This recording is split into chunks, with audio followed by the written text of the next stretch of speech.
got sent out to check on a job one evening in the second week of October. Must have been a little after 6:30, one of those small relay buildings out past the edge of town. The kind of place you miss if you are not looking for it. And I remember I almost turned around once I left the main road because it was already getting dark and there was not much out there, just a narrow gravel stretch with trees on both sides and no houses or lights anywhere. And I had been doing field work for a few years by then, so going out alone was normal. But this one felt off before I even got there, mostly because the guy who was supposed to handle it earlier, Aaron, had not checked back in.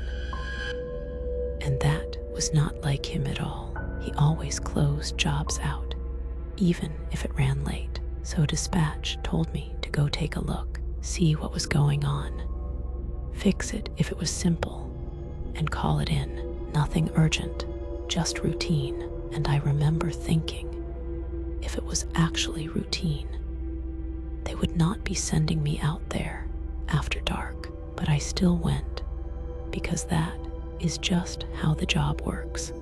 And when I pulled up, the building was just sitting there, with one small light near the door, flickering on and off. There was a chain link fence around it, and the gate was already open, which I noticed right away, because those are usually locked. And I parked just outside and sat there for a second with the engine running, looking at the place and checking if his truck was anywhere nearby. But it was not there, just my headlights on the fence and the door. And I grabbed my bag and went in, the gravel louder than usual under my boots. And when I opened the door,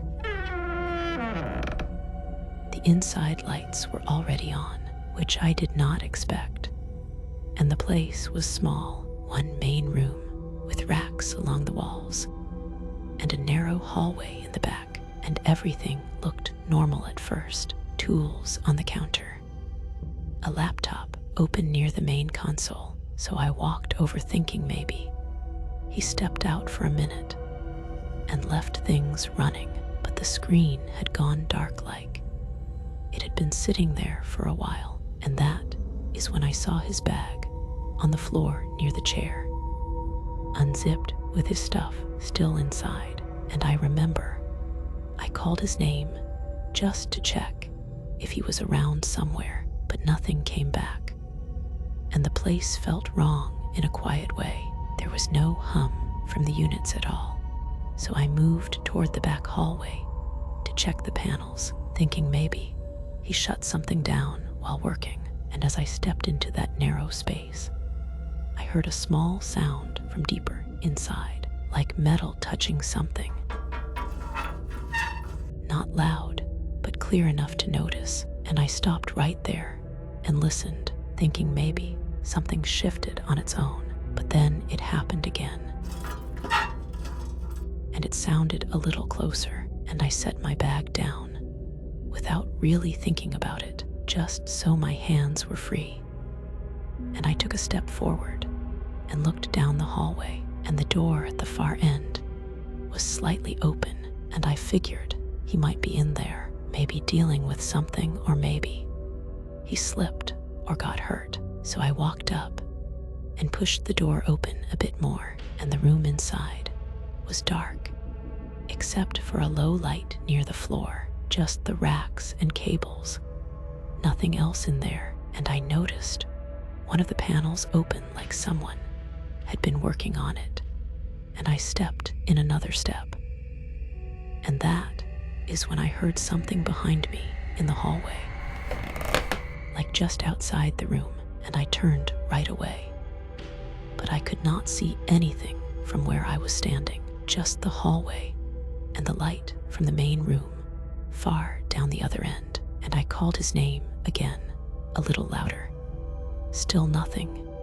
And then I heard it again, a step right outside the doorway, and I moved back a little inside the room without thinking, and the door came toward me, like someone was on the other side of it, not all the way shut, but enough that I had to catch it with my hand to keep it from closing on me. And right then, the lights in the main room went out all at once, and the hallway behind me dropped into darkness. And I was still holding the door when it pulled against my hand once, not enough to take it from me, but enough that I felt it move back, and I pulled it open wider and stepped out into the hallway, and something caught my sleeve low near my wrist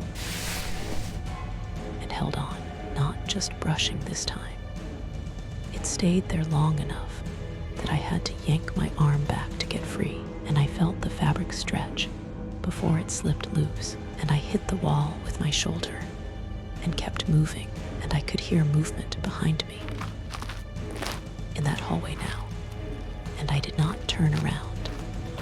I just kept going toward the front room, and I hit the counter on the way through because I could not see properly, grabbed my keys where I had left them, and went straight for the door. And when I tried to open it, the handle stopped halfway, like something pulled it back from the other side for a second, and I had to pull again harder before it gave and opened, and I got outside and into the truck and locked it right away. And I kept the headlights on the building for a few seconds without moving, just looking at the doorway.